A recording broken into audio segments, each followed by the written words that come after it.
Ya sebenarnya bukan dalam satu dua kasus, emang sangat kelihatan bahwa misalnya polisi itu memang sangat membela rejim. Dia nggak muncul dalam ukuran-ukuran penegakan hukum gitu. Nah jadi ada fungsi, jadi civil society itu, masyarakat madani itu atau civil society dia punya fungsi. Kalau dia fungsinya ngejilat istana, bukan masyarakat madani, itu bukan madani, tapi medeni. Itu masyarakat jual medeni, karpet permadani.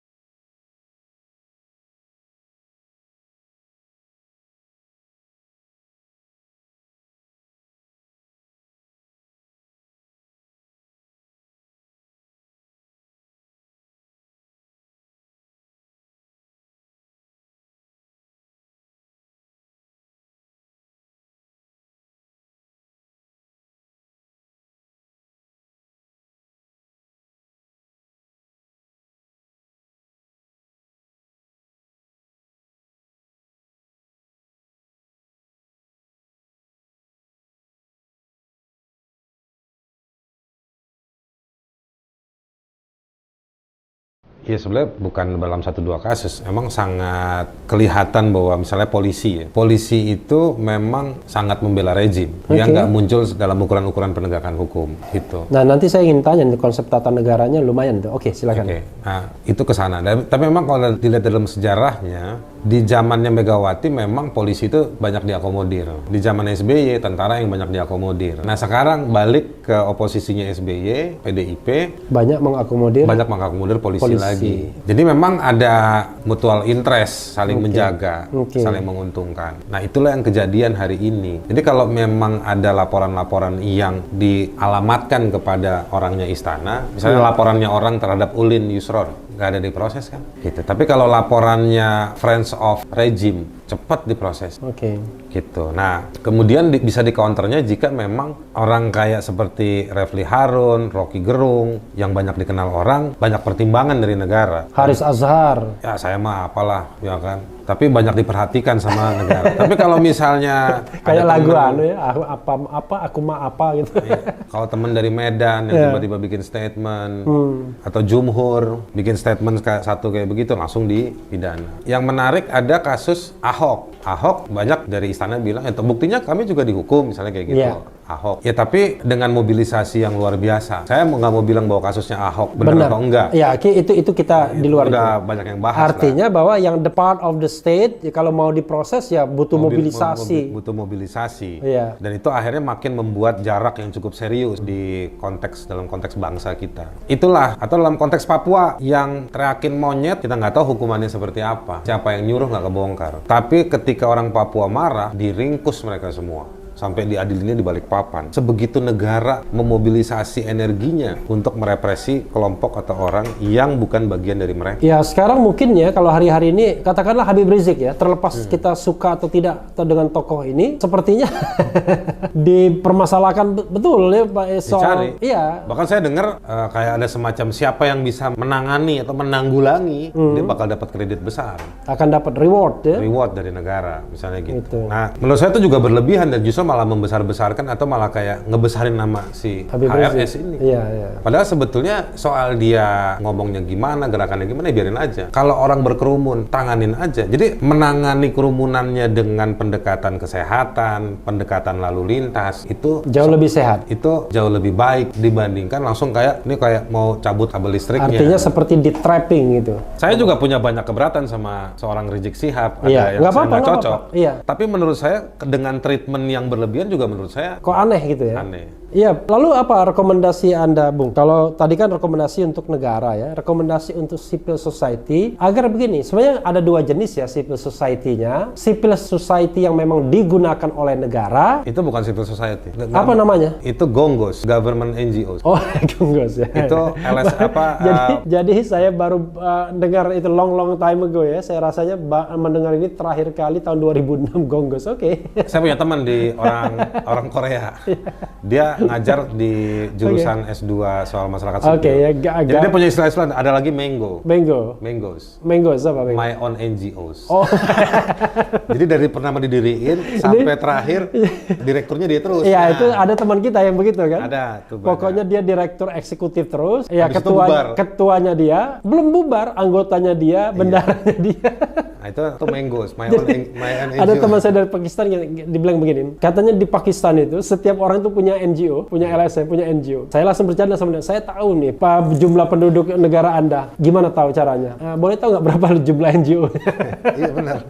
Di situ dikaliin berapa nanti. Nah jadi apa namanya tadi tuh soal civil society. Iya. Kalau dia melekat pada negara, dia bukan civil society. Oke, dia justru kita harus masukkan keranjangkan dia bagian state interest ya. Iya. Jadi dia bagian dari ini juga nih jasanya salah satunya almarhum Nurholis Majid. Waktu kita 98, ya. kan ada diskusi soal civil society. Lalu Cak Nur waktu itu banyak bikin paper mendidik kita waktu itu Oke. dengan istilah masyarakat madani. Iya. Dia kan ahli sejarah Islam. Jadi dia bongkar itu dari soal bagaimana sejarah masyarakat di Yazrib, di Madinah. Yatsrib, ya, Madinah. Bagaimana madani itu Saya artinya agak terharu nih seorang Haris Azhar gitu bicara Yatsrib, Madinah.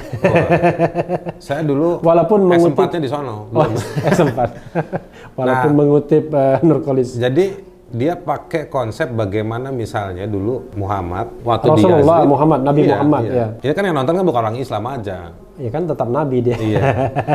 Nah, jadi bagaimana Muhammad ketika dia masuk itu di Yazrib itu masyarakatnya welcome. Iya. Masyarakatnya protektif. Yang ada di balik pintu itu urusan saya, meskipun itu musuh kamu, ya kan. Nah, dari sejarah-sejarah itu terus ketika misalnya Nabi sudah mulai berkuasa, lalu dia maafkan itu banyak musuh-musuhnya. Iya. Itu punya prinsip semua. Nah, itu semua yang dijelaskan ketika mengkonstruksikan civil society oleh Cak Nur, pakai pendekatan masyarakat madani. Nah, jadi ada fungsi. Jadi civil society itu, masyarakat madani itu atau civil society, dia punya fungsi. Kalau dia fungsinya ngejilat istana, Bukan masyarakat Madani, itu bukan madani. tapi Medeni. Itu masyarakat jual Medeni. karpet permadani.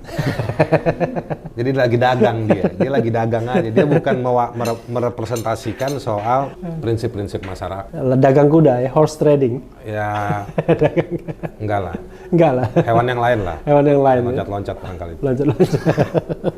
Kayak gitu. Ya, jadi kalau begitu clear, Bung ya. Jadi kalau mereka berkolaborasi dengan negara untuk menghantam kelompok sipil lainnya, kelompok sipil ya, masyarakat civil society, ya berarti dia memang mewakili kepentingan negara, sekaligus kepentingan dirinya ya. Dari kita Tapi juga di luar dari istana atau di luar dari rejim, nggak berarti semuanya merepresentasikan civil society. Ya. Karena civil society juga punya standar. Oke. Dia harus cara dan konten yang dicoba bridging out, yang coba disuarakan, disampaikan, itu juga harus punya standar yang baik. Tapi kan katanya 3 kalau mau menghitungnya. 1 government kan, 2 market, dan civil society. Jadi market itu juga harus dibedakan, pengusaha atau apa gitu. Kan belum tentu kepentingannya. Bukan. Kalau kelompok bisnis atau market, dia memang punya logik sendiri. Punya logika sendiri ya, di mana air mengalir kira-kira begitu ya. Iya, kayak iklan pipa ya.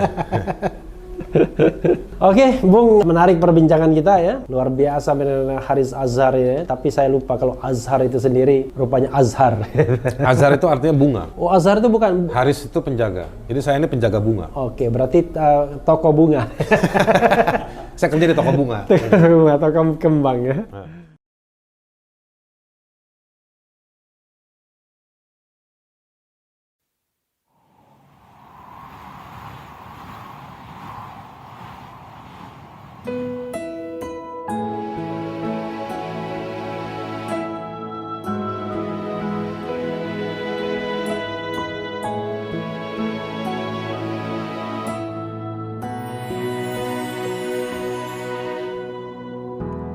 Ketika matahari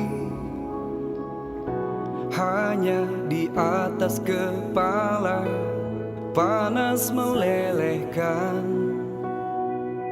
padang yang luas, tak ada naungan, tapi engkau pemimpin adil. Tuhan memberi kabar gembira. Setiap manusia adalah khalifah di muka bumi ini, tapi engkau khalifah dari khalifah. Kau dinaungi, kau diselamatkan, oh, dari hari pembalasan. Engkau bisa bawa mata air kebaikan bagi manusia.